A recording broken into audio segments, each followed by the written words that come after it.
I found this interesting. He played baseball in college, 2 seasons professionally in Europe in the Czech and Belgium Premier Leagues, and between 2011 and 2013, competed for the Polish national team. He's fluent in English, Polish, and French, some ability in Italian, Russian, and Spanish. That's a broad background. Your love for Poland, first of Yeah. all.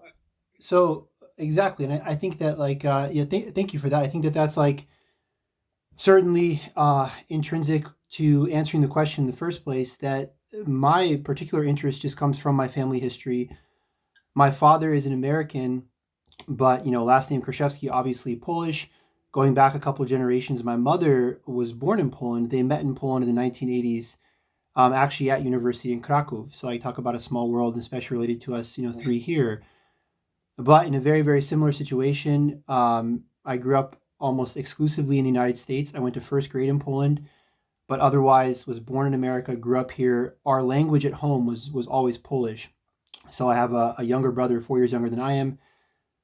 We would always speak a Polish at home, even more than predominantly, almost kind of exclusively, and that was fun. It was a way of kind of keeping the culture going forward.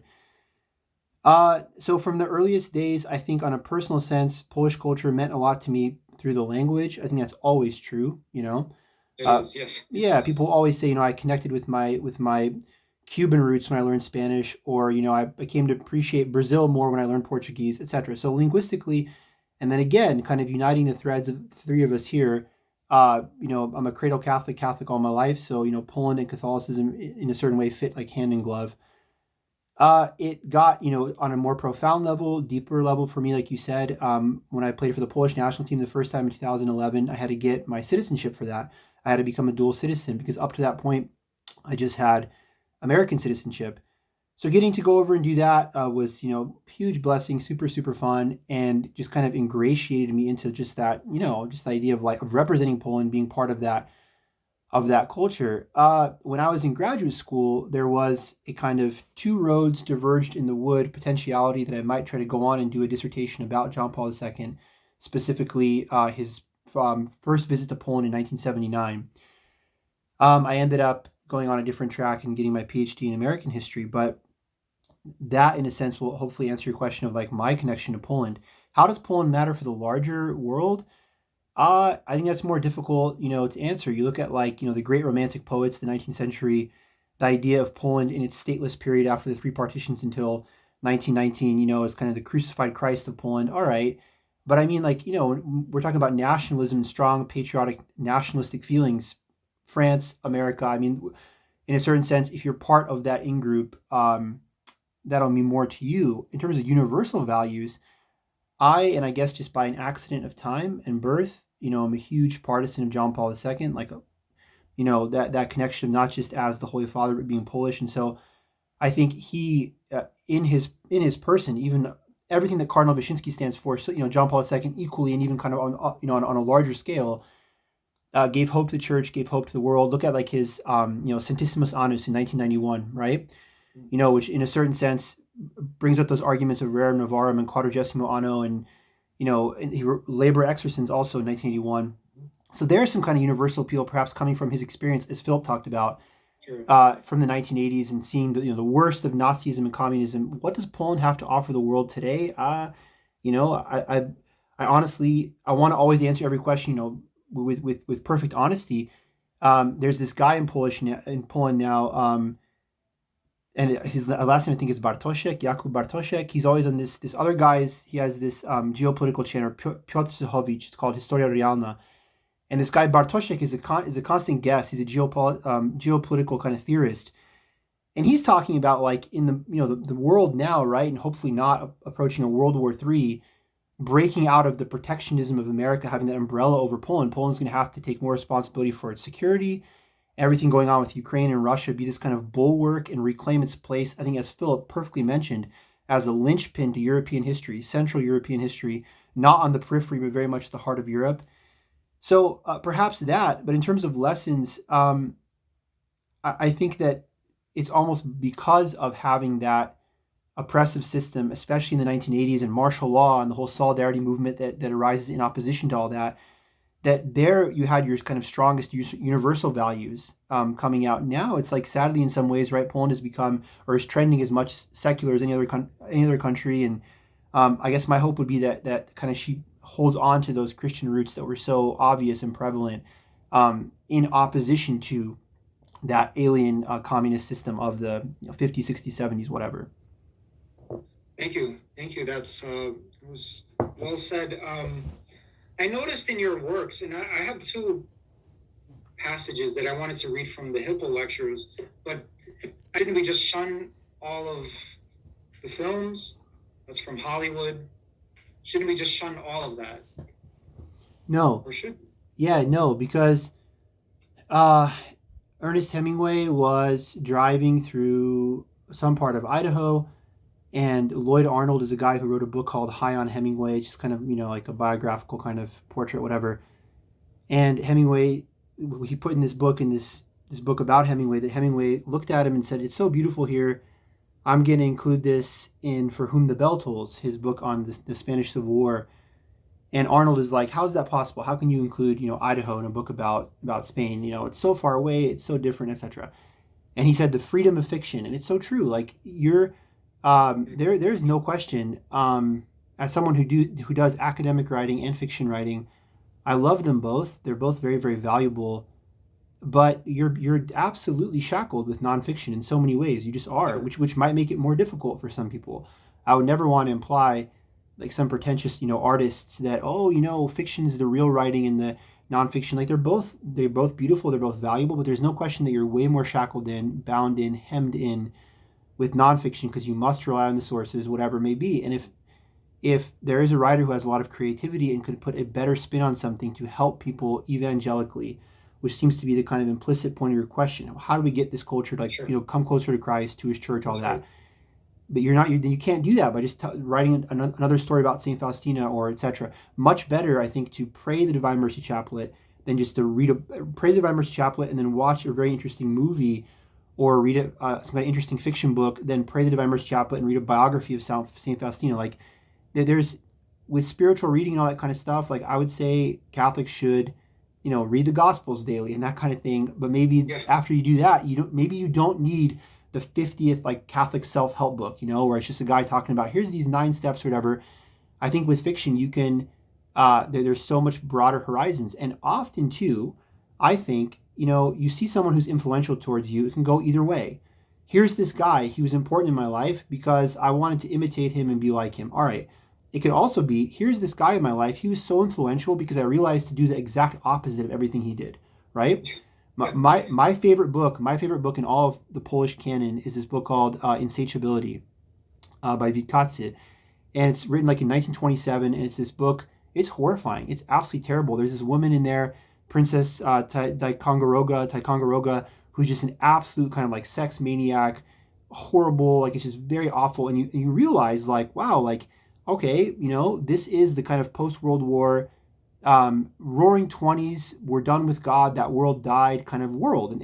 And so a person can read that and kind of maybe be shocked into faith. The best example of this, I think, is Master and Margarita by Bulgakov. And this book is horrifying, right? The devil, under the guise of this Professor Woland, comes to Moscow to do a magic show. And it turns out that he doesn't do any kind of magic, really, except like counterfeit money and whatever. He just lets the people tear themselves to bits. Here are these people in 1920s, Soviet Union, who are like, we're the new human, right? We have the revolution. We're done with the old superstitions, and we don't believe in the devil anymore. We don't believe in God. The book actually starts with these two guys, these two writers at Patriarch Pons in Moscow, trying to write an article denying that Christ ever existed, which sadly is 100 years later, still same problem. Well, was Jesus really a historical figure? All this kind of, BS and nonsense.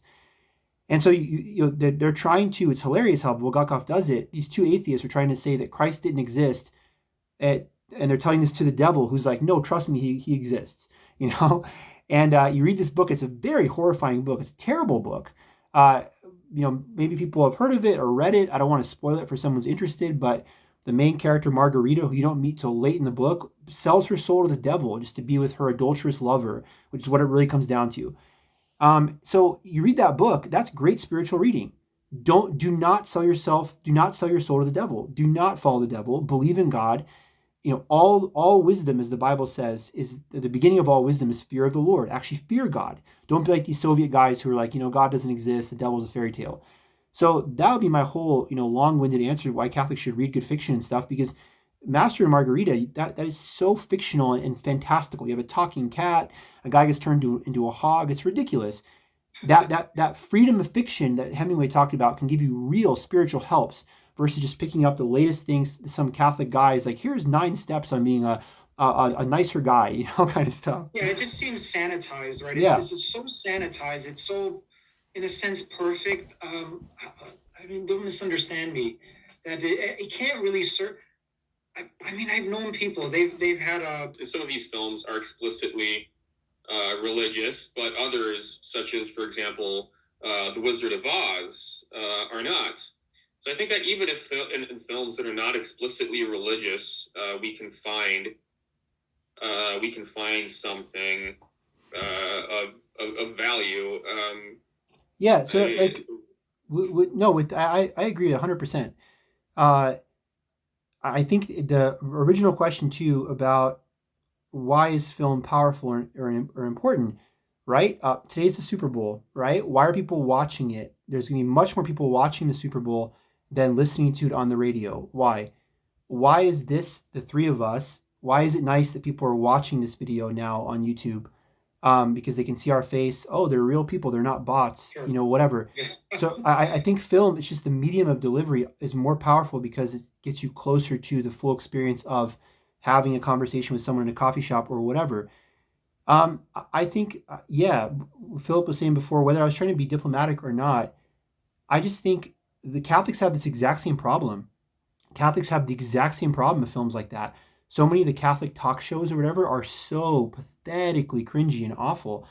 And there's this kind of idea about, I'm going to give you my faith testimony, haha, cheesy jokes, LOL, oh, where, Alex, your earlier point, what I was saying about some of these things mocking someone's stories, some people would be like, I've had a really tough life, this is the bad stuff, and you're coming on here just being like, well, you got to just how about just crack open your Bible and you're going to feel better in 5 minutes, in between your latte, and that kind of just disgusting kind of attitude. And then Catholic films too, I think in general, have become way, way, way inspired by that Protestant genre of film. I think you're right. Where that's why Mel Gibson's The Passion of the Christ is so awesome, is because it's so brutal, it's so just in your face.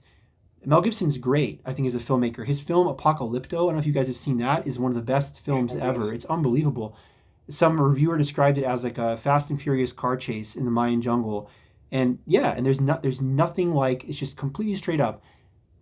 What I think that Catholics could do to regain this kind of artistic tradition would be to make films like the original Nosferatu. I haven't seen the new Robert Eggers Nosferatu film. My brother-in-law saw it, and he said it was ridiculously, gratuitously gory, and no thanks. And I'm not into, it's obviously based on, Bram Stoker, Dracula and all that. I'm not into the whole vampire genre. But Nosferatu, I remember being surprised, the original Nosferatu from the 1920s, which was made by people at the time of the Spanish flu, actors after the First World War and the Spanish flu, was the only horror movie ever put on the Vatican's list of this, most important films. Why is that? Because at the end, when the girl sacrificed herself, there's almost this idea too, the filmmakers left in of some, and I forget this now, but some facsimile or some shadow of the rosary and that kind of thing. And people were saying there is a connection between Fatima and Nosferatu, that this had happened. The apparitions of Fatima in 1917, Nosferatu was in 1921. Some of those filmmakers intentionally were the response to kind of, evil in the flesh, this Nosferatu vampire figure who's ravaging the city, is the rosary, to take, what Our Lady says seriously. Ernest Hemingway, who is a very bad Catholic by his own admission, said that Fatima convinced me it's all true. And a final film I think that does a good job, that's not explicitly, that is absolutely not hitting you over the head with religious themes, it's very, very, very religious, is Gran Torino. I don't know if the two of you have seen that. It's the Clint I have Eastwood. seen it, yes. Yeah, that's very Christian. I mean, it's awful, it's blasphemous at times, whatever, but Clint Eastwood in the end literally getting gunned down in a hail of gunfire in the cruciform form to save the girl who before he just derided with all his kind of racial epithets her, but he dies for her in this kind of Christ-like act. is 1,000 times better than Forgive Me, like The Chosen or whatever. Oh, and Jesus is your buddy or whatever, like that kind of stuff. So I think that like the Catholics need to rediscover the dark chocolate aspect of our faith. Like Catholicism is dark chocolate, bitter, amazing coffee that's so beautiful. Like why are Catholic churches so much more impressive? Why when you walk into Kościół Mariacki in Kraków, the darkness of that, it's the verticality. Why is it so overwhelming? And why is a Payless shoe store church disgusting? I mean, so our film has become Payless shoe store, and we have to make films like Gothic architecture, like dark and I'm gonna quote that. I'm gonna quote that. No, that's fascinating to me, and I think like both of your works, just in general. I mean, you in many ways you've opened up my mind to many different facets of the faith, and yeah, I just can't stress enough. The two of you, the works of both of you. And I just congratulate you both on your work and your continued success. And I don't know if the two of you have any concluding thoughts about anything, and then we'll just kind of wrap up from there. Well, thank you for your very kind words, and thanks for inviting me. You're welcome. And Gracjan, I don't know if you have any concluding thoughts. Yeah. Other than just buy your books. Yeah, exactly. Thought number 1, buy my books. Number 2, buy my books. Also buy my books. Yeah, I hope that, I think my concluding thought, my hope would be that everybody in this kind of like next generation of Catholics, and I'm really painting with a large brush. Like I myself am 37 years old. I'm talking about people that are just getting into the game, kind of doing whatever, Catholic stuff, whatever it is. Some person starts a Catholic podcast, or they're artists, or so in their early 20s, through people in their 50s, 60s, whatever. Kind of anyone who's not either too young or retired or something. I would hope that just like Catholics in America, and I especially speak to that in North America, Canada, would try to like that dark chocolate aspect of Catholicism. That's my concluding thought. Like, can we please stop the kind of like, there's things are becoming too fuzzy and kind of like, I don't know. And people actually like that though. I guess I have to lament. They asked a famous French writer once, are you still a monarchist? And he's like, I'm a monarchist, but a monarchist without hope. He's like, this doesn't matter. So like, I wonder if I'm like a dark chocolate Catholic, dark chocolate Gothic cathedral Catholic, but without hope. It seems people, love the Protestant thing, like in terms of like, hey gang, when everyone comes into church, make sure there's someone there to greet them with a huge smile and let it like, and like I'm a terribly nice person. I'm not saying that as a compliment. What I'm saying is I'm not some kind of like aloof, super serious person. So I'm a huge hypocrite if I'm criticizing people for being too nice, because I think I try to be too nice, and maybe it's almost like sometimes self-serving. Or I just want everyone to be, happy and whatever. But yeah, that's my kind of concluding thought. Even if you're going to be that way in real life, and maybe that is nice to have good interpersonal relations, I would like Catholics to do kind of more shocking work, shocking art. And I'm not talking about just basic transgressive stuff of postmodernity whose only thing is to shock. I'm talking about like, can we not have the next great Catholic movie be in that kind of cuddly, bubbly with inspirational music? Can it like I want Catholics to like, that's why Mel Gibson's movies are so good, because like you just get so angry by them if in some ways. Like how dare he portray this so realistically, kind of thing, like this is people. So that's my, it's too long of a concluding thought, and forgive me, but like I would like more dark chocolate. My great hope